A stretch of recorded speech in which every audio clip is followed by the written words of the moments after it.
Brillanti Musicals, kull nhar ta' ħamis fit-8:30 dejjem fuq One. Fil-kapitali Ukrena Kiev fl-ewwel żjara tiegħu bħala chairperson in office tal-Organizzazzjoni għas-Sigurtà u l-Kooperazzjoni fl-Ewropa l-OSCE, il-Ministru Malti għall-Affarijiet Barranin u Ewropej u l-Kummerċ Ian Borg kellu laqgħa mal-President tal-Ukrajna Volodymyr Zelensky.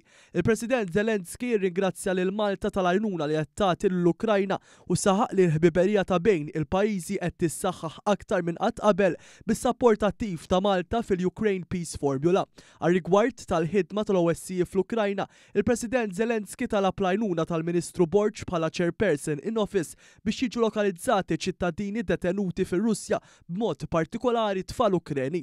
Din l-ewwel żjara tiegħi bħala chairperson in office tenfasizza l-impenn determinat tagħna li bħala OSCE u anke bħala Malta il-kawża Ukrena tinżamm priorità fuq l-aġenda internazzjonali, stqar il-Ministru Borg. Borg sar ukoll il-villaġġi Ukreni ta' Borodinka, Bucha u Gostomel fejn flimkien mal-komunitajiet hemmhekk osserva l-effetti tal-aggressjoni Russa. Bħala parti minn din is-sjara inawgurali fl-Ukrajna, il-Ministru Borg iltaqa' wkoll mal-Ministru għall-Affarijiet Barranin Ukren Dmytro Kuleba fejn komplew jiddiskutu aktar fid-dettall il-ħidma mwettqa permezz tal-programm tal-OSCE għall-Ukrajna u fuq liema prijoritajiet l-awtoritajiet Ukreni jixtiequ li l-uffiċjali ta' dan il-programm jiffokaw aktar biex ikun ta' assistenza akbar għall-Ukrajna anke fir-riformi li għandha ippjanati għall-futur. Akkumpanjat mill-Ambaxxatur Marcel Pesko, rappreżentant speċjali ta' Chairperson in Office fl-Ukrajna, il-Ministru Borg kellu wkoll l-opportunità li jingħata preżentazzjoni tax-xogħol li qed jagħmlu l-uffiċjali tal-OSCE fl-Ukrajna